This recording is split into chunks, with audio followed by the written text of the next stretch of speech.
Olá, bom dia. Espero que você esteja bem. Como é que tá vivendo esse tempo de quarentena aí com o Covid-19? Fique em casa, cuide-se e cuide também da saúde dos seus, né? Nós estamos começando hoje aqui com uma série de vídeos que tem como intenção aprofundar a palavra de Deus nesse tempo de quarentena e não só, né? Tô vendo que já tem uma turminha entrando aí no vídeo. Mas a intenção é sempre a gente pegar o evangelho do domingo próximo, no caso desse domingo agora que hoje a data eu não me lembro, né? Mas o evangelho é João 11, a ressurreição de Lázaro. Então sempre na quarta-feira, a gente às 10 horas da manhã, fazer essa transmissão falando a respeito do evangelho do domingo seguinte, né? Assim a gente tem mais ou menos fresco na memória o evangelho do domingo passado, que faz pouco tempo, né? E se prepara para o domingo que segue, né? Vocês estão vendo, eu estou fazendo essa live aqui do meu escritório, estou dentro da Casa Provincial, da nossa comunidade aqui dos Missionários do Sagrado Coração, e sendo uma casa, num escritório que tem 2 calopsitas, que tem a rua aqui perto, que tem gente passando, então pode ser que em algum momento haja alguma interrupção, mas assim vocês se sentem em casa, né? Vocês sentem que está aqui comigo no escritório e é assim mesmo, a gente toca o barco, não tem problema nenhum, tá bom? Então eu estava dizendo o seguinte, a proposta é que a gente sempre às quartas-feiras, às 10 horas da manhã, faça um estudo bíblico a respeito do domingo que segue, né, do próximo domingo. Eu não pretendo passar de 1 hora, né, nesse estudo, e é um jeito assim da gente conhecer melhor a palavra de Deus. Em tempo, eu gostaria de dizer o seguinte, né, para depois não ter nenhum tipo de comentário desagradável. Eu não sou biblista, eu não sou doutor, não sou mestre, eu simplesmente estudei teologia, como todo padre, né? E sempre gostei muito de ler, né? Então, li sempre muito sobre Bíblia, gosto muito do assunto, mas confesso que não pretendo me embrenhar por essa área estudando isso, né? É mais pelo prazer de conhecer a palavra de Deus e por entender que a palavra ela faz a gente viver melhor. Quanto mais a gente a entende, a gente percebe que pode transformá-la em vida, e transformando-a em vida, a gente vive com mais qualidade, vive mais feliz, vive mais leve. A gente vai se desfazendo de algumas falsas imagens de Deus que a gente vai criando ao longo da vida, né? A ideia é fazer com que essas partilhas sejam sempre feitas em live, né, ao vivo. Depois elas permanecem aí no canal, na página do Facebook da paróquia, e você pode retomar quando quiser, né? É uma partilha da palavra de Deus a partir daquilo que eu li, a partir daquilo que eu rezei, e que vai ser enriquecida na medida que vocês também forem contribuindo, né? Estou vendo aí o pessoal falando, né? Sueli falando, amado seja por toda parte o Sagrado Coração de Jesus eternamente, Sueli. Então, a gente vai, qualquer dúvida, vocês vão mandando aí. Eu estou tentando acompanhar aqui também pelo Facebook. Eu estou com um tablet aqui na frente para poder acompanhar essa transmissão. Bom, vamos começar então? Eu sugiro que a gente inicie em nome do Pai, do Filho e do Espírito Santo. Amém. Nós não vamos fazer um estudo de uma coisa que está morta, mas de algo que está vivo, que é a palavra de Deus. Então vamos invocar a presença daquele que inspirou essas palavras, né? A presença daquele que nos guia e nos faz viver melhor o Evangelho. Vamos invocar o Espírito de Deus rezando juntos. Vinde, Espírito Santo, enchei os corações dos vossos fiéis e acendei neles o fogo do vosso amor. Enviai o vosso Espírito e tudo será criado e renovareis a face da terra. Oremos. Ó Deus, que instruís os corações dos vossos fiéis com a luz do Espírito Santo, fazei que apreciemos retamente todas as coisas segundo o mesmo Espírito e gozemos sempre da sua consolação. Por Cristo nosso Senhor. Amém. Em nome do Pai, do Filho e do Espírito Santo. Amém. Bom, gente, antes de nós começarmos a falar do Evangelho desse domingo, que como eu já adiantei, está lá em João 11, João capítulo 11, versículos de 1 a 45. Eu acho até que seria interessante você pegar a Bíblia, viu? Corre lá. Acho que você tem Bíblia, né? Se não tiver, cria vergonha, compre. Precisa ter. E precisa ler também. Bom, então pega lá. João 11, de 1 a 45. Já deixa separado. Esqueceu? João 11, de 1 a 45. Tá aí no título, né? Põe lá, deixa no cantinho que a gente vai ler junto para entender melhor o texto. Antes de a gente começar a falar desse texto bíblico específico de João 11, de 1 a 45, eu acho que seria interessante a gente dar uma palavrinha a respeito do que são os evangelhos, para a gente poder chegar numa linguagem comum, né? Senão a gente vai aprofundar numa direção e de repente você está achando que o evangelho é outra coisa e pode ser que gere alguma dificuldade de compreensão, tá bom? Então vamos lá. Quando a gente fala de evangelho, quando a gente usa essa palavra evangelho, que em grego significa boa notícia, nós estamos nos referindo basicamente a duas coisas. Primeiro, a mensagem de Jesus Cristo, o conteúdo daquilo que ele ensinou, né? Os seus ensinamentos, a sua prática, a gente está se referindo a isso. E também a grande boa notícia de que Deus se encarnou em Jesus Cristo, que Deus é nosso Pai. Tudo isso são boas notícias, né? Então essa é a grande boa notícia, a mensagem de Jesus. Mas não só a isso que a gente está se referindo. A gente está falando também daquilo que está aqui na Palavra de Deus, os 4 livros que estão no início do Novo Testamento, que são o Evangelho segundo Mateus, segundo Marcos, segundo Lucas e segundo João. Nós temos, portanto, na Bíblia, a Bíblia, embora a gente veja ela assim como um livro só, né? Na verdade ela é uma biblioteca, né? Então, no Novo Testamento, no início, tem 4 livros que contam a mensagem de Jesus. Reparem que eu não disse o Evangelho de Mateus, o Evangelho de Marcos, embora a gente costumeiramente use essa linguagem. Mas eu disse Evangelho segundo Marcos, ou segundo João, ou segundo Mateus. É a mensagem de Jesus Cristo de acordo com esse evangelista.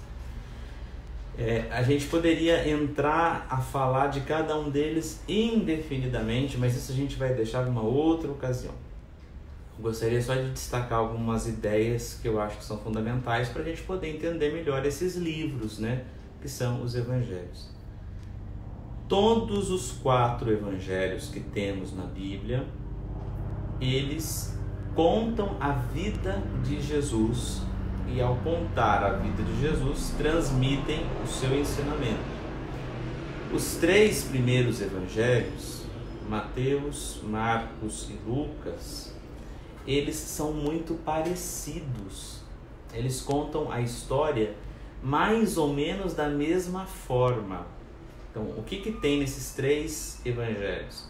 Conta-se, em geral, um pouquinho da infância de Jesus, exceto Marcos, que não conta. Contam o início do seu ministério, geralmente fixado no batismo de Jesus, e contam a sua pregação, que vai se dando com as devidas diferenças, basicamente numa viagem que Jesus faz até Jerusalém. Nesses 3 evangelhos, sempre conta-se a vida de Jesus dessa maneira. Infância, foi batizado, começa a sua pregação e sobe para Jerusalém. É uma única subida. Jesus só vai lá uma vez e quando vai, é preso, torturado, morto e ressuscita. Tirando Lucas, que conta aquela ida de Jesus com 12 anos, né? Marcos não fala disso, Mateus também não. Mas é basicamente essa estrutura. Jesus vai uma única vez para Jerusalém e lá padece a paixão e ressuscita. Esses 3 evangelhos, por terem histórias muito parecidas, são chamados de evangelhos sinóticos. O que significa esse palavrão, sinótico? Sinótico significa que tem o mesmo ponto de vista, que tem uma visão semelhante, ou seja, porque as histórias são parecidas. A gente vai encontrar em cada um desses 3 sinóticos, desses 3 evangelhos, características que são próprias de cada um. Então, Mateus, que é o evangelho mais comprido, ele vai usar muitas referências ao Antigo Testamento, por exemplo. Por que tem essas diferenças? Por que Marcos não faz igual Mateus e que nem Lucas? Por que tem isso? Porque são textos que foram escritos em lugares diferentes e para pessoas diferentes com objetivos diferentes. Vou tentar deixar mais claro. Mateus fala muito do Antigo Testamento porque a gente pode entender que a comunidade onde Mateus vivia, a comunidade onde foi escrita o Evangelho segundo Mateus, tinha muitos judeus convertidos. Então a preocupação do evangelista é, entre aspas, provar para essas pessoas, demonstrar para essas pessoas que Jesus é o Messias esperado no Antigo Testamento. Lucas já é diferente. Lucas ele vai falar para um grupo de pagãos convertidos. Então a mensagem que ele traz é uma mensagem muito mais inclusiva, dizendo que Deus acolhe a todos, não precisa ser necessariamente judeu para seguir Jesus Cristo. Então vocês reparam como, dependendo do público, dependendo de quem escreve, o texto sairá diferente. Porém, e aqui eu mudo um pouco de assunto, ainda que dentro do assunto, se nós formos ler o Evangelho de João, nós vamos perceber que ele é completamente diferente dos 3 que eu enumerei agora há pouco. O Evangelho de João tem muitas características que são próprias dele, né? E por quê? Bom, pela mesma razão que os sinóticos têm as suas características, né? Se, de uma parte, esses 3 primeiros contam uma história semelhante, porque beberam de uma mesma fonte, o Evangelho segundo João, ele é muito diferente, porque foi escrito para um outro público, numa outra época, ele possivelmente é o último a ter sido escrito, e numa outra região, né? Acredita-se que o Evangelho segundo João foi escrito em Éfeso, na atual Turquia, né? Tem gente que rebate isso, mas a gente não vai entrar nesse tema não. E lá, essa região tinha algumas características que acabaram passando para o Evangelho segundo João. Então, antes de falar dele, eu só queria deixar claro, portanto, uma coisa que é fundamental, né? Escreva o que eu vou dizer, que isso vai valer para qualquer estudo do Evangelho que você for fazer na sua vida. Os evangelhos não têm a preocupação de ser um relato biográfico de Jesus Cristo. Quando a gente lê o que está escrito aqui nos evangelhos, a gente não está lendo um texto jornalístico, a gente não está lendo um documentário de história. Se não é isso, então o que a gente está lendo? A gente está lendo um material de catequese. Então, a gente vai perceber que, por exemplo, você pode encontrar diferenças nos textos, e aí se você for levar ao pé da letra achando que aquele texto tem a obrigação de ser historicamente preciso, você vai achar que a Bíblia está se contradizendo. Vou pegar um exemplo assim bem simples para você perceber. Em Mateus 5, a gente vê que Jesus faz o sermão da montanha em uma montanha, não é? O texto começa dizendo que Jesus subiu um monte, se sentou, o povo subiu junto e ele começou a falar. Mas em Lucas, quando vai falar desse sermão das bem-aventuranças, a gente nota duas diferenças. Uma, não tem montanha nenhuma. Jesus fala numa planície. E o tipo das bem-aventuranças que Jesus enumera são diferentes, né?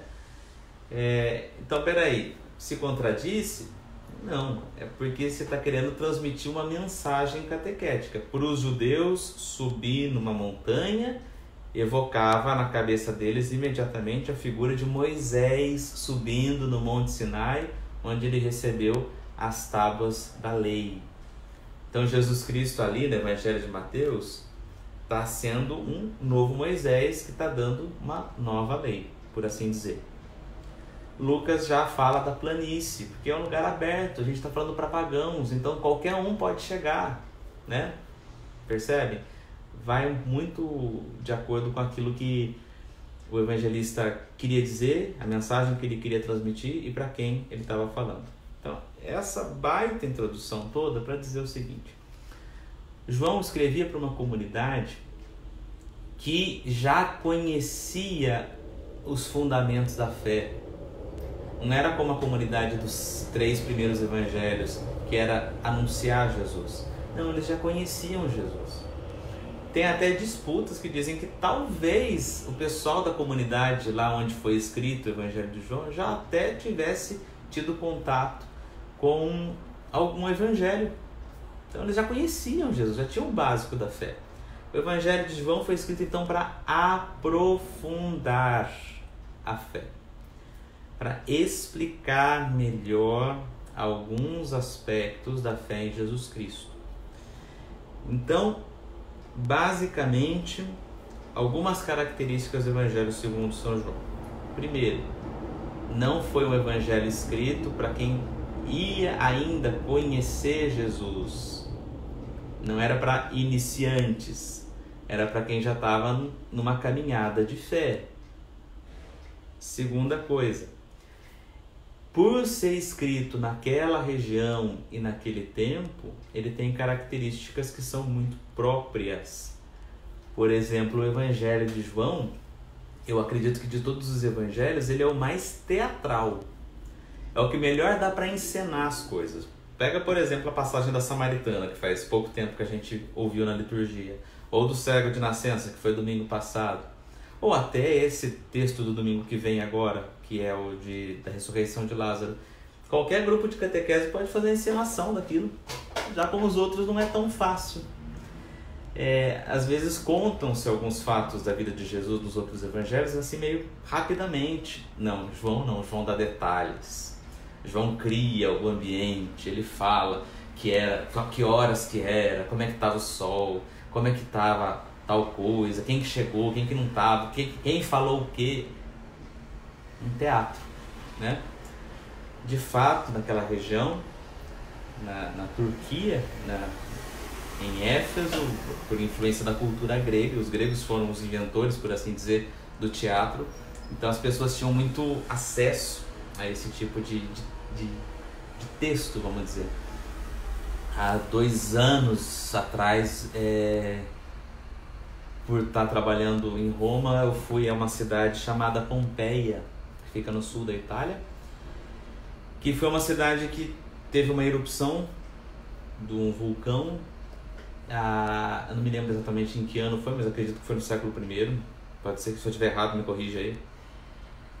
E com a erupção, toda a cinza do vulcão caiu sobre a cidade e a cidade foi soterrada pela cinza. E de maneira que ficou tudo perfeitamente preservado. Séculos depois encontraram a cidade. E me chamou a atenção, andando por essa cidade, que é um sítio arqueológico impressionantíssimo, que havia 2 teatros imensos. Quer dizer, a população naquele tempo tinha acesso ao teatro, conhecia. João, a comunidade de João, usou desse gosto pelo teatro para transmitir a mensagem de Jesus. Bom, eu ia usar uma comparação, mas deixa pra lá. Essa é uma das questões. Por isso que, por exemplo, nos evangelhos tem muito poucos monólogos, né? Jesus, quando fala pouco. tirando o capítulo 5, 6 e 7 de Mateus, que é um outro departamento. Mas geralmente Jesus fala pouco. Em João não, Jesus fala muito, faz longas falas. Essa é uma das características, a teatralidade, vamos dizer. E a outra característica é que João usa muitos símbolos. Tudo é muito simbólico. Cada coisinha é milimetricamente pensado. Então, por isso que eu volto a insistir. Não era um evangelho para quem estava começando. Era um evangelho para ser material de catequese. Alguém proclamava e ia explicando. Daí que eu senti a necessidade de fazer esse live que a gente está fazendo agora, por causa do seguinte: nós estamos sendo acompanhados nesse ano por vários domingos em que se proclama o Evangelho segundo João. Vemos o Evangelho da Samaritana, o Evangelho do cego de nascença, agora o Evangelho da ressurreição de Lázaro, e vamos continuar com ele, né? E repare que esses textos que eu citei agora são capítulos inteiros do Evangelho. Em uma homilia não dá para você aprofundar muito, até porque quem me conhece sabe que eu prefiro fazer uma homilia de 10, 15 minutos no máximo. Não dá. Só isso aqui que a gente está falando já foi 23 minutos. Pronto, acabou. Eu nem comecei no começo do princípio do Evangelho. Então, acho que é importante a gente criar esses canais de aprofundamento da Palavra de Deus. Pois bem, tivemos várias ocasiões de João e vamos ter ainda. Então, o próximo domingo, depois desse, né, é domingo de Ramos, mas depois na quinta-feira santa, o Evangelho é segundo João. Na sexta-feira santa, a proclamação da paixão é segundo João. No sábado santo não é, mas no domingo de Páscoa é segundo João. E ao longo do tempo pascal a gente vai encontrar vira e mexe com o Evangelho de João. Bom, uma última característica geral antes da gente mergulhar no texto de João 11, de 1 a 45. Tem uma das muitas características do Evangelho de João é que ele conta a sua história ao redor digamos assim, da execução, não me vem nenhuma outra palavra melhor agora, de 7 milagres que Jesus faz. Nos outros evangelhos fala-se vários milagres, né? Mais do que 7, mas em João só se contam 7. Não é à toa. Esse número, ele é um número significativo para o povo da Bíblia, porque significa a perfeição, a plenitude. Por que é 7, não 8, não é 25? Ninguém sabe explicar ao certo. Porém, tem uma teoria que é mais ou menos aceita, porque em geral o ciclo lunar dura de 7 a 8 dias. Então daí que vem a semana ter essa duração. E então na Bíblia evoca também a criação que foi realizada em 7 dias. Então é o perfeito, é o acabado, né? O terminado, não tem mais o que fazer. Jesus faz esses 7 milagres, mas João em nenhum momento usa a palavra milagre. Ele prefere chamar isso de sinais. 7 sinais que são realizados. Por que 7 e por que essa palavra sinais? Por causa do seguinte: se você pegar a Bíblia e abrir em Êxodo 4, são alguns versículos só, você vai encontrar o seguinte. Êxodo 4 está na continuação daquela história da vocação de Moisés. Quando Deus o chama lá na sarça ardente, lembram? Moisés tira a sandália porque a terra que vai pisar é sagrada, etc, etc. No meio da conversa, mais pro fim, Moisés fala assim com Deus. Está aqui na Bíblia. Êxodo 4, versículo 1. Moisés replicou: e se não crerem em mim, nem me derem atenção, e se disserem que o Senhor não me apareceu? Quer dizer, e se duvidarem de mim? Como é que eu vou provar que eu falei com você aqui na sarça ardente, que é você que está me mandando? O Senhor lhe perguntou: o que tens na mão? Ele respondeu: um bastão. Deus lhe disse: atira-o no chão. ele o atirou no chão e se transformou em serpente. E Moisés, assustado, pôs-se a correr. Mais um pouquinho para frente, o Senhor continuou dizendo: põe a mão no peito. Ele a pôs, e ao tirá-la tinha a pele descolorida como a neve. Disse-lhe: põe outra vez no peito. Ele a pôs, e ao tirá-la estava normal como de carne. Aí Deus fala: se não acreditarem em ti, nem derem atenção ao primeiro sinal, ó a palavrinha, acreditarão no segundo sinal. Moisés também realizou sinais para que o povo acreditasse no quê? Que ele era enviado por Deus. Tá aí. Moisés realizou 2 sinais com esse objetivo.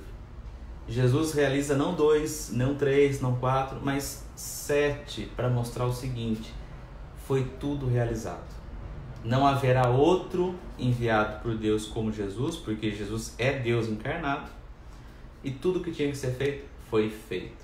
Então reparem que não é um relato jornalístico e nem um relatório médico de quantas pessoas Jesus curou, etc. Não, é um número simbólico para dizer: Jesus foi o perfeito enviado de Deus. Aliás, até no domingo passado, você deve lembrar, porque você tem a memória boa e você está participando da missa mesmo à distância, Jesus manda o cego se lavar nas águas da fonte do enviado, da piscina de Siloé. Siloé significa enviado. As águas do enviado. Quem que é o enviado por excelência? Jesus Cristo. As águas são o batismo. Mas isso é da semana passada. Vamos falar do de domingo que vem. Pois bem, 7 sinais. O primeiro, qual que é? Você sabe? Qual que é o primeiro milagre de Jesus? Quem é que conta? Quem é que fala que é o primeiro? João. E João fala que é o primeiro sinal, é as bodas de Caná. O que nós vamos estudar hoje é o 7º e último sinal. É o da completude. Além de a gente entender que os... Toma uma água que a garganta secou. Além de a gente entender que os 7 sinais se referem a uma superação daqueles 2 sinais de Moisés, é importante a gente entender o seguinte: lembrem-se que o Evangelho de João foi feito por uma comunidade que já conhecia Jesus, e como se fosse um material de catequese, como se fosse uma apostila. Cada milagre, cada sinal, portanto, tem o objetivo de explicar alguma coisa a respeito da fé. É como se fosse cada sinal fosse um módulo, né? Hoje nós vamos aprender esse tema. Então, conta-se aquele sinal. É assim em cada um dos 7. Nesse 7º sinal, que é João 11, de 1 a 45, o último que Jesus realiza, o que está se querendo ensinar? O que Jesus quer responder? O que a comunidade precisa aprender a partir da ressurreição de Lázaro? Bom, se você ler, a gente vai ler juntos, mas ao ler você vai perceber uma série de questões um pouco estranhas, né? Eu vou contar rapidamente, mas Jesus fica sabendo que Lázaro está doente para morrer e não vai curá-lo. Quando chega, ele não entra na cidade, ele fica mandando recado para as irmãs dele, e elas que têm que ir até ele, não entra em Betânia. Outra estranheza: Jesus, ao reavivar Lázaro, bom, por que ele não reavivou mais então? Mas vamos imaginar, gente, né? Ali está o povo chorando, a morte do homem, Jesus, pronto, põe o Lázaro de pé. Será que ninguém depois iria falar assim: escuta, Jesus, a minha mãe morreu anteontem, tá mais fresco ainda que o Lázaro. Lázaro era 4 dias, minha mãe morreu anteontem. Vamos lá ressuscitar ela também? Por que não, né? É estranho ter essa demanda. Então, reparem então que não é um relato biográfico, né? Então, tem alguma coisa para aprender. E conforme o desenrolar do texto for se dando, a gente vai perceber que a pergunta que está por detrás do evangelho da ressurreição de Lázaro é: o que acontecerá conosco na nossa morte? É o último milagre. Nós chegaremos também à nossa última hora. E aí? O que vai acontecer conosco? Como vai acontecer conosco? Bom, então vamos lá estudar? Pega aí a tua Bíblia. Eu vou começar a leitura. Eu estou usando uma tradução que eu gosto muito, que foi feita aqui no Brasil pelo padre Konings, que é um jesuíta que é especialista no Evangelho de João. Ele fez uma tradução direta do grego que eu acho que é mais claro, né? O texto que você vai encontrar na liturgia diária, por exemplo, do domingo que vem, é um pouco diferente desse que eu vou proclamar. A gente vai lendo aos pedaços e aí a gente vai comentando até terminarmos esse texto. Eu vou começar um pouquinho antes de onde nós começamos.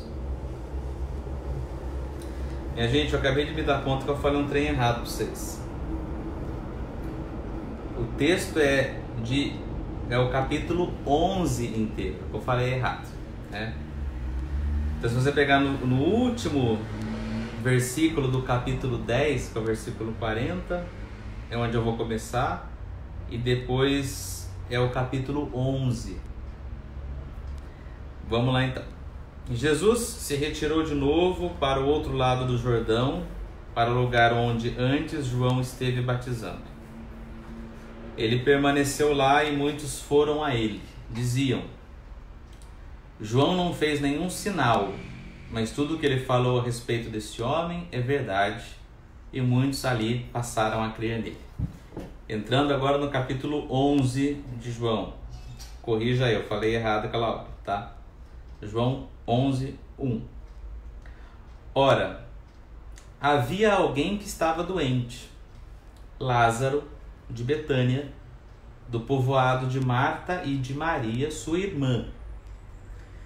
Maria é aquela que ungiu o Senhor com perfume e enxugou seus pés com os cabelos. Lázaro, seu irmão, é quem estava doente. As irmãs mandaram avisar Jesus: Senhor, aquele que amas está doente. Ouvindo isso, disse Jesus: essa doença não leva à morte, mas serve para a glória de Deus, para que o Filho de Deus seja glorificado por ela. Jesus tinha muito amor a Marta, a sua irmã Maria e a Lázaro. Depois que ele soube que este estava doente, permaneceu ainda 2 dias no lugar onde estava. Depois falou aos discípulos: vamos de novo à Judéia. Os discípulos disseram-lhe: Rabi, ainda há pouco os judeus queriam apedrejar-te e agora vais outra vez para lá? Deixa eu fazer um comentário. Olha que canalice dos discípulos, né? Jesus fala assim: vamos para a Judéia. Aí os discípulos falam: peraí, estavam querendo te apedrejar lá e você quer ir? Como quem diz: vai tu, eu não vou não, né? Bom, enfim. Jesus respondeu: o dia não tem 12 horas? Se alguém caminha de dia, não tropeça, porque vê a luz deste mundo. Mas se alguém caminha de noite, tropeça, porque lhe falta luz. E acrescentou ainda: nosso amigo Lázaro dorme, mas eu vou despertá-lo. Os discípulos disseram: Senhor, se ele dorme, vai ficar curado. Jesus falava da morte de Lázaro, mas os discípulos interpretaram que ele estivesse falando do sono mesmo. Jesus então falou abertamente: Lázaro morreu. E por causa de vós, eu me alegro por não ter estado lá, pois assim podereis crer. Mas vamos até lá. Tomé, cujo nome significa gêmeo, disse aos companheiros: vamos nós também para morrermos com ele. Todo mundo estava querendo pular fora, o Tomé falou: não, vamos lá. Vamos parar por aqui um pouquinho. O que nós podemos tirar de coisas interessantes a partir dos versículos de 1 a 16 do capítulo 11 de João? Começa a história da ressurreição de Lázaro. Primeiro, reparem que Jesus está falando de uma família.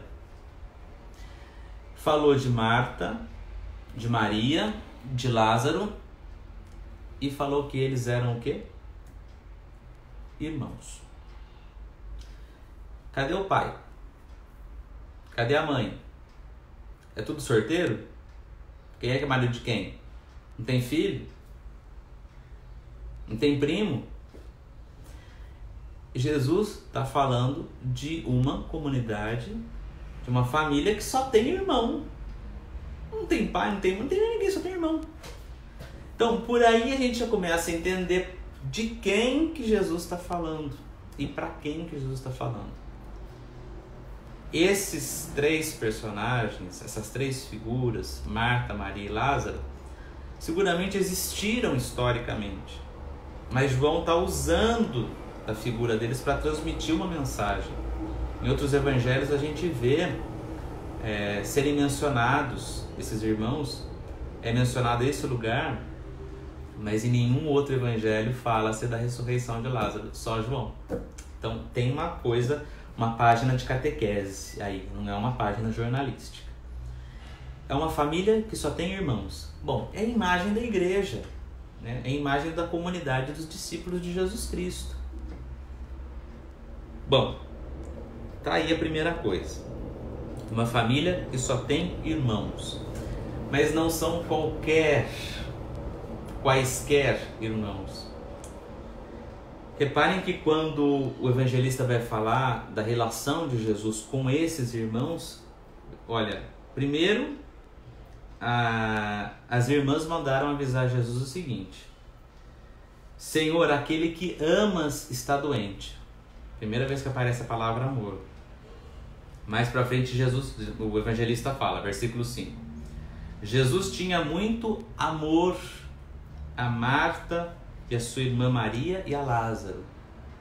Mais para frente a gente vai ver, quando Jesus chega no túmulo, ele verte lágrimas e os judeus ao redor falam: vejam como ele o amava.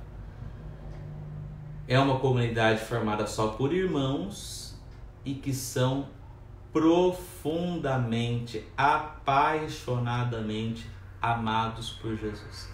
É isso que é a igreja, isso que é o discipulado de Jesus Cristo. Sermos uma comunidade de irmãos, idealmente, né? Não importa o que aconteça, somos irmãos e que somos amados por Jesus. Bom, que mais? Bom, acho que a gente pode seguir um pouquinho mais adiante. Vamos voltar ao texto bíblico, a partir agora do versículo 17 do capítulo 11. Quando Jesus chegou, encontrou Lázaro já sepultado. Havia 4 dias. Betânia ficava a uns 3 quilômetros de Jerusalém. Muitos dentre os judeus tinham ido consolar Marta e Maria pela morte do irmão. Logo que Marta soube que Jesus tinha chegado, foi ao encontro dele. Reparem que ela foi. Jesus não foi na casa dela, ela foi encontrar Jesus. Maria ficou sentada em casa. Maria ficou sentada em casa. Marta então disse a Jesus: não disse bom dia, não disse, mestre, que bom que o senhor está aqui, a paz de Jesus, amor de Maria, não falou nada disso. Olha só, olha como que ela já chega em Jesus. Senhor, se tivesses estado aqui, meu irmão não teria morrido. Ela já chegou com a mão nas cadeiras, né? Jesus respondeu, teu irmão ressuscitará. Marta disse, eu sei que ele ressuscitará na ressurreição do último dia. Jesus disse então, eu sou a ressurreição e a vida. Quem crê em mim, ainda que tenha morrido, viverá. E todo aquele que vive e crê em mim, não morrerá jamais. Crês nisto? Ela respondeu, sim, Senhor. Eu creio firmemente que tu és o Cristo, o Filho de Deus, aquele que deve vir ao mundo. Vamos fazer uma pausa e comentar um pouco. Então reparem, né? Essa comunidade de discípulos, a Marta, que é amada por Jesus, que é irmã dos outros, chega revoltada apontando o dedo para Jesus, falando, se você tivesse aqui, não tinha acontecido isso. E Jesus fala, mas ele vai ressuscitar. Eu sei, Senhor, que ele ressuscitará no último dia. Então, duas coisas aqui que eu acho que seriam interessantes. Jesus chega, o Lázaro já está sepultado faz 4 dias. Esse número simplesmente é para dizer que o homem estava bem morto, já estava começando a entrar em estado de putrefação, né? Tinha-se uma crença no tempo de Jesus que diz que até o 3º dia se podia esperar que de repente a pessoa acordasse. Vocês talvez já devem ter ouvido falar de uma coisa chamada catalepsia, que é um estado de torpor, de inconsciência que a pessoa entra, que os sinais vitais ficam muito baixos e chega-se a pensar que a pessoa morreu. A gente tem condições hoje, porque tem instrumentos que medem, né? Batimento cardíaco, etc. Mas imagina no tempo de Jesus. A pessoa entrava em coma, como é que ia saber se tinha morrido ou não? Punha no túmulo. Depois de 4 dias, sabia se tinha morrido ou não, né? Era um pouco assim a coisa. Então 4 dias para dizer, estava bem morto. Jesus não estava passando a perna em ninguém, não. O homem estava morto.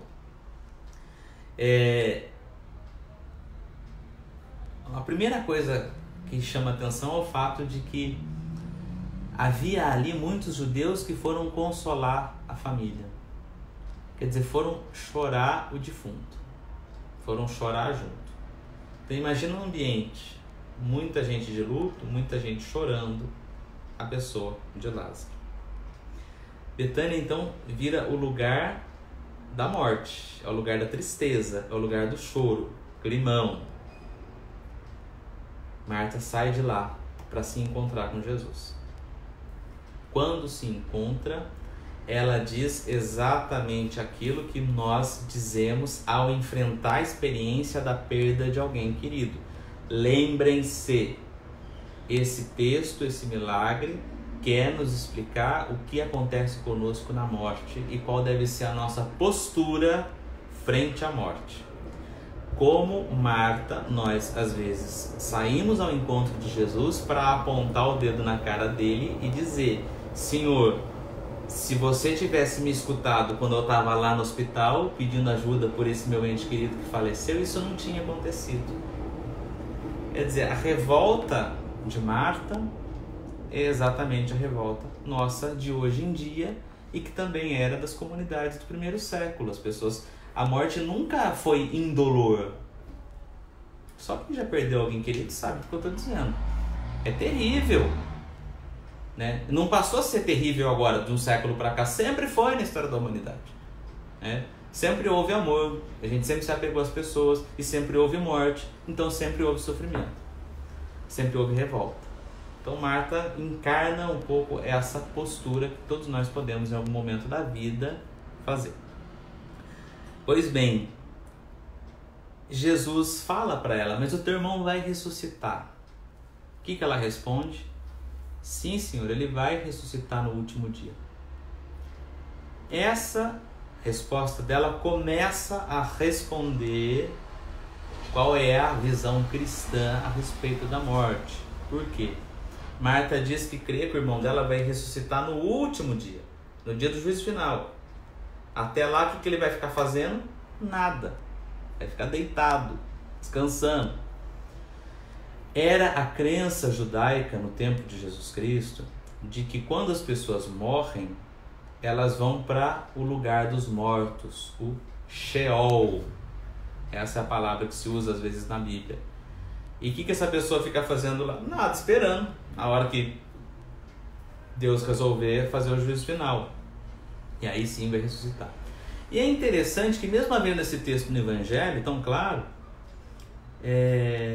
revelando a crença que havia naquela época e como que Jesus rebate a isso, porque nós não acreditamos assim, né? Mesmo havendo isso, há grupos cristãos que ainda hoje dizem que a pessoa morre, fica repousando, fica dormindo, adormecido no Senhor, para só ressuscitar no dia do juízo final. Não é isso que o Evangelho que a gente está estudando vai nos demonstrar. Mas era como Marta acreditava e como muitos ali da primeira comunidade também pensavam, porque tinham vindo do judaísmo. Havia outros que vinham do paganismo e algumas crenças, sobretudo no mundo greco-romano, iam na mesma direção. A pessoa morreu, ela vai para o mundo dos mortos e fica lá, andando para cima e para baixo, ou ficava vagando na terra. Não tinha uma destinação. E havia também aqueles que diziam, morreu, acabou, não tem nada. Inclusive entre os judeus. Vocês devem se lembrar de uma outra passagem do Evangelho que fala sobre a discussão que Jesus teve com os saduceus, que era um grupo que não acreditava na ressurreição. Nessa discussão, Jesus conta a história de uma viúva que teve 7 maridos, e aí, quando ressuscitar, de quem que ela vai ser mulher? Vocês lembram dessa história, né? Pois bem. Então, Marta fala, não creio, mas que ele vai ressuscitar só no último dia. E Jesus fala, não senhora, eu sou a ressurreição e a vida. Quem crê em mim, mesmo que morra, viverá. Ressurreição. Essa palavra, em português, vem de resurgere, em latim, que é colocar de pé de novo, levantar de novo. Defunto caído, levanta. Em grego, que é a língua que o Evangelho foi escrito, também a palavra tem o mesmo significado, colocar de pé. Jesus não fala que eu serei a ressurreição para aqueles que morrerem, ou eu serei a ressurreição para o teu irmão. Eu sou. Ele já está de pé, ele já está ressuscitado. Como assim? Espera aí que já a gente chega. Jesus, quando fala isso, ele tira a morte de cena. Ele relativiza completamente o poder da morte. E aí eu lembro de uma fala que eu ouvi de um amigo meu uma vez e demorou para entender, e o dia que eu entendi eu falei, esse homem está coberto de razão. Uma vez, diante da perda de uma pessoa que nós gostávamos, ele me disse assim, Fernando, só morre quem não presta. Só morre quem não presta. Eu fiquei ofendido, falei assim, mas ele está falando que essa pessoa que a gente gostava tanto morreu porque não presta? Depois que passou um tempo, eu percebi que eu não deixava de me lembrar dessa pessoa, de rir das piadas que essa pessoa fazia, de comentar das coisas como ela vivia. E aí eu me dei conta que esse meu amigo estava certo, porque o meu amigo, ele não estava mais fisicamente entre nós, mas estava vivíssimo, porque eu lembrava dele a todo momento, ria das coisas que ele falava. Se fosse alguém que não prestasse, tinha morrido completamente, no sentido de não ser mais lembrado. E tem gente que pode puxar pela memória, tem pessoas que já faleceram, mas que você lembra delas, você dá risada das coisas que essa pessoa falava, você lembra das coisas que ela gostava, vai nos lugares, lembra da pessoa, a pessoa está viva. Agora, tem gente que, muito pelo contrário, morreu, a gente nem vivo a gente lembrava da pessoa, depois de morto, então piorou. Então, só morre quem não presta. Então, quando Jesus fala isso, que ele é a ressurreição, ele é a vida, ele está dizendo de uma maneira mais bonita aquilo que o meu amigo disse, dizendo que nós cristãos, frente à morte, precisamos ter muito claro o seguinte, não existe morte. Se alguém está em Cristo, já está ressuscitado. E se alguém aprendeu de Jesus Cristo a mensagem do Evangelho, se alguém o assumiu, se alguém foi um bom cristão, se alguém viveu no amor, se alguém viveu na misericórdia, se alguém viveu na leveza, que são valores do Evangelho, a pessoa não morre jamais. A gente sempre vai lembrar dessa pessoa. Irmã Dulce, quem é que não se lembra dela? Falecida. Alguém pode me dizer se não é verdade que ela está viva? Naquilo que ensinou e principalmente nos seus exemplos? Se alguém crê em Cristo, está vivo para sempre. Jesus não veio para destruir a morte corporal, não por enquanto pelo menos. E Jesus não veio para ser simplesmente um ressuscitador de mortos. Por isso que ninguém nesse texto vai lá pedir a Jesus, minha avó morreu, vamos lá ressuscitar ela também. Não, a mensagem que está querendo ser transmitida é essa. Se alguém crê em Cristo, Jesus não veio para ressuscitar mortos, mas veio para dar a vida eterna. E viver eternamente é viver como Jesus viveu. Que aí ninguém esquece da gente jamais, e o que a gente fez e ensinou permanece. Bom, adiante. Vamos agora ler mais um pedaço aqui do Evangelho. Versículo 28. Já são quase 11, umas 11 e pouquinho a gente termina, tá bom? Tendo dito isto, Marta foi chamar Maria, sua irmã, falando em voz baixa. A Marta deixou Jesus na porta da cidade, voltou para o vilarejo, entrou na casa, aquela choradeira, aquela confusão, falou em voz baixa para Maria: o mestre está aí e te chama. Quando Maria ouviu isso, levantou-se depressa e foi ao encontro de Jesus. Jesus ainda estava fora do povoado, não entrou no mesmo lugar onde Marta o tinha encontrado. Os judeus que estavam com Maria na casa, consolando-a, viram que ela se levantou depressa e saiu, e foram atrás dela, pensando que fossem ao túmulo para chorar. Olha o clima de morte. Ela levantou. Certo, foi chorar no túmulo. Vamos lá chorar com ela. Foram atrás. Maria foi para o lugar onde estava Jesus. Quando o viu, caiu de joelhos diante dele e disse-lhe: Senhor, se tivesses estado aqui, meu irmão não teria morrido. A mesma fala da irmã, né? Quando Jesus a viu chorar, e os que estavam com ela, ficou interiormente comovido e perturbou-se.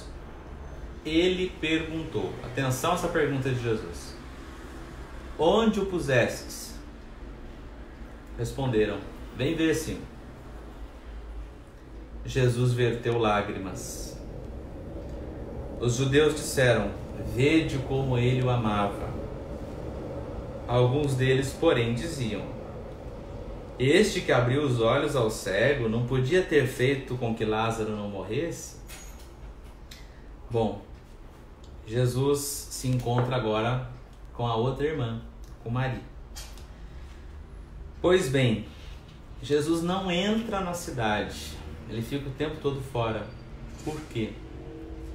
Lembra que eu falei várias vezes, o clima ali era o de velório, era o de chorar, era o de considerar como considerar a morte de Lázaro como uma absoluta tragédia, por causa daquelas outras crenças. Lembra que eu disse? Tinha gente que acreditava que morreu, acabou. Tinha gente que acreditava que morreu, vai ficar dormindo até tocar a trombeta para ressuscitar. Então era um clima de desespero. Morreu, o que vai fazer agora? O que será de nós? Jesus não partilha dessa ideia, nem entra lá. Não é isso, não é assim. Vou mostrar para vocês como é que deve ser. Marta vem ao encontro de Jesus, tem esse diálogo que eu já disse a vocês, né? E a pergunta de Jesus para ela, que eu falei para ter atenção, parece uma pergunta de gente louca. Jesus pergunta para a irmã do defunto: onde que vocês colocaram ele? Gente, não é óbvio. Onde que vai colocar? O senhor está sentado lá na sala, a gente pôs um café na mão dele, mas ele não quer beber. É claro que está enterrado, é claro que está sepultado. É evidente, portanto, que observando esse detalhe, a gente não pode entender a pergunta ao pé da letra, porque senão ela fica ridícula. Então é uma pergunta que tem algo por detrás. Jesus não quer simplesmente saber onde puseram o corpo de Lázaro. Perguntam onde o colocastes. A pergunta que vem para nós, comunidade cristã, é: nós, onde colocamos os nossos mortos? Que lugar eles ocupam na nossa vida depois que eles falecem? A gente coloca eles no desespero e no esquecimento e não consegue seguir a vida porque morreram? Ou a gente os coloca no outro lugar? No lugar da fé de que só morre quem não presta. Lembra do que eu disse agora há pouco? A morte não é um ponto final. É uma vírgula. Muda-se. Mas permanece vivo. A morte não existe. Só é uma transformação. Esses tempos atrás eu estava ouvindo um biblista falando sobre a morte, né? E ele usou uma comparação que eu achei muito interessante, que é a seguinte. Vamos imaginar a seguinte situação. Um par de gêmeos que estão no útero da sua mãe. 9 meses passaram juntos, interagiram, e na cabecinha deles aquilo é a existência, aquilo é a vida, aquilo é o mundo. Só existe aquilo. Eles nunca foram à praia, eles nunca andaram de ônibus, eles não sabem o que é coronavírus, eles vivem dentro daquele mundinho. Chegou a hora do parto, nasce um primeiro e o outro ainda fica, um pouquinho que seja, mas fica sozinho no útero da mãe. O que pensaria essa criança? Meu irmão morreu, acabou-se. Mas quem está do lado de fora entende que na verdade a criança só nasceu para uma vida muito melhor, muito mais aberta, muito mais linda. Mas quem está lá dentro ainda não percebeu. Então a experiência da morte cristã é basicamente a mesma, né? E aí a pergunta de Jesus, onde vocês o colocaram, ela se refere a isso também. Nós cristãos acreditamos que a morte é um novo nascimento para uma nova vida muito melhor, muito mais plena, muito mais bonita. Uma vida em Deus. Então não tem essa história de fulano estar deitado eternamente em berço esplêndido, esperando o juízo final. Não tem essa coisa de que morreu, acabou. Quem morreu passa por uma vida melhor. Ah, mas você está falando, Fernando, disso de que não tem essa coisa de ficar deitado eternamente? Mas e a coisa da ressurreição dos corpos? Isso é outro tema. Nós acreditamos que os nossos corpos ficam aqui e que no juízo final também os corpos serão ressuscitados. Mas isso significa que o nosso espírito já está em Deus, né? Não está lá enterrado junto com o corpo, entenderam? Bom, eu falo tanto que eu acabo perdendo às vezes o fio da meada, nem lembro o que eu ia dizer mais. Mas enfim, me lembrei. Então essa pergunta do onde o puseste está relacionado a isso, né? Onde que você está colocando a pessoa que morreu e você amava? No desespero? Ou a coloca no seu coração nessa certeza de que a vida... A gente é como o bebê que ficou no útero ainda. Estamos esperando. Uma hora a gente nasce também, a gente vai se encontrar e vai perceber que a vida do outro lado é muito mais bonita, né? Então não é motivo de desespero. Por isso que Jesus fala que Ele é a ressurreição e a vida. Se alguém crê nele, vive eternamente. Quer dizer, Jesus não está dizendo que não vai haver mais morte física. Não por enquanto, né? Enquanto a gente está nesse mundo, sempre vai haver. E a morte é dura. Jesus mesmo chorou. Quer dizer, verteu lágrimas, se entristeceu, mas não se desesperou, não arrancou os cabelos, não gritou me enterrar junto, porque sabia que, embora num outro nível, a vida continua para todos, para quem está aqui como para quem está lá. Bom, vamos em frente para terminar agora o último trecho. Versículo 38 do capítulo 11. De novo Jesus ficou interiormente comovido. Chegou ao túmulo. Era uma gruta fechada com uma pedra. A morte para nós é uma gruta fechada com uma pedra. A gente não sabe o que tem lá dentro, né? Jesus disse: tirai a pedra. Marta, a irmã do morto, disse-lhe: Senhor, já cheira mal. Ele está morto há 4 dias. Jesus respondeu: não te disse que se creres verás a glória de Deus? Tiraram então a pedra, e Jesus, levantando os olhos para o alto, disse: Pai, eu te dou graças porque me ouviste. Eu sei que sempre me ouves, mas digo isso por causa da multidão em torno de mim, para que creia que tu me enviaste. Tendo dito isto, exclamou com voz forte: Lázaro, vem para fora. O morto saiu. Ele tinha as mãos e os pés amarrados com faixas e um lenço em volta do rosto. Jesus então disse-lhes: desamarrai-o e deixai-o ir. Muitos judeus que tinham ido à casa de Maria e viram o que Jesus fez, creram nele.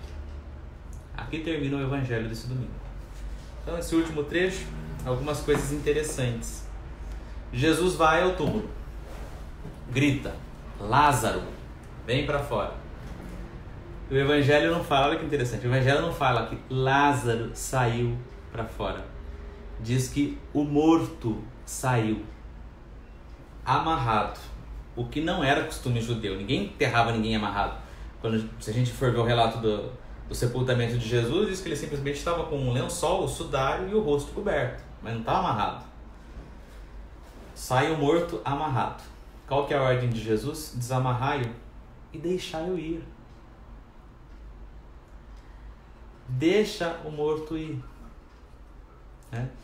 E é interessante que, vejam bem, se fosse um relato jornalístico e não uma apostila de catequese, a reação certamente seria outra. A hora que o homem saiu, imagina, se eu tivesse morto, gente, eu tava arrancando os negócios, gritando, desesperado, correndo pra cima e pra baixo, fazendo festa. O povo abraçando, aquela confusão, imagina. Não, saiu morto amarrado. Aliás, e como é que saiu? Saiu pulando, né? Então você estava amarrado? Então, saiu morto amarrado. Mas percebam então que é um texto que a gente tem que ler ele simbolicamente. Então, o morto saiu preso. Então, desamarrai-o, deixai-o ir. Depois que a gente deixa a morte ir embora, fica só a vida. O que significa isso? Depois, no texto evangélico, não se fala mais em nenhum momento do morto. Ele desaparece. Fala-se de Lázaro, mas o morto, a figura do morto desapareceu.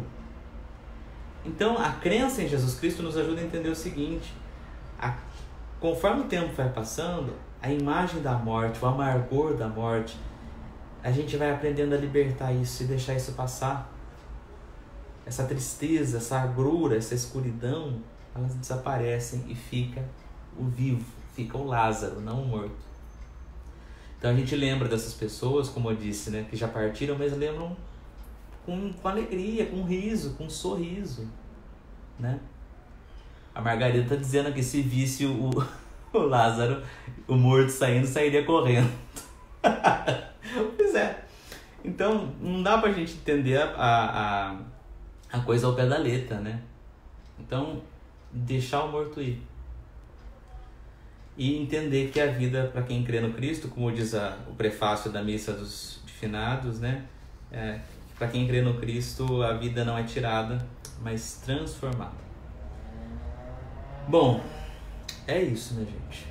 Então, se fosse pra gente resumir esse assunto numa ideia só, pra gente servir isso como conclusão e terminar, porque já são 11h06, eu falei que ia durar 1 hora, já tá durando 1 hora e 6 minutos, é o seguinte: esse texto ele foi escrito para as comunidades, né, lá do século I, em Éfeso provavelmente, para responder uma pergunta. A pergunta é: o que acontece conosco depois da morte? A resposta, pelo que a gente viu e estudou juntos, é: para quem crê no Cristo, a morte não significa o fim. Nós não vamos ficar deitados esperando o juízo final. Nós não vamos desaparecer. Não. Passamos por uma transformação, por uma metamorfose.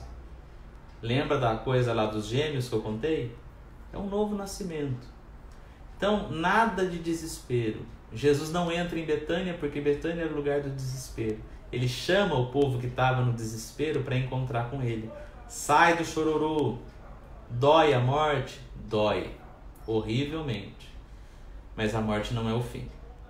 Então, que a gente possa se libertar do medo da morte e mais do que nunca entender que se um dia nós morreremos, os outros dias todos estaremos vivos. E estando vivos, nós precisamos nos alimentar de Jesus Cristo, tentar viver como Ele viveu. Isso nos fará eternos. As pessoas, depois que nós partirmos, vão se alimentar do nosso exemplo de vida, como nós hoje nos alimentamos do exemplo de vida dos santos. Reflita, pense que um dia sairemos daqui. E o que é que nós vamos deixar para trás? Alívio? Ai, graças a Deus, vai embora. Ou admiração, né? Vontade de imitar a nossa vida. Só morre quem não presta. Bom, a proposta era fazer uma meditação guiada a partir da palavra de Deus, mas o tempo correu mais do que o combinado, então a gente vai encerrando por aqui.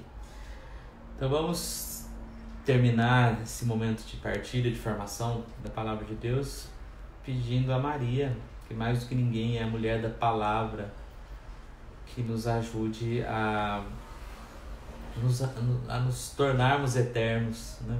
Nos alimentarmos da palavra de Deus e assim conseguirmos deixar atrás de nós um rastro de luz.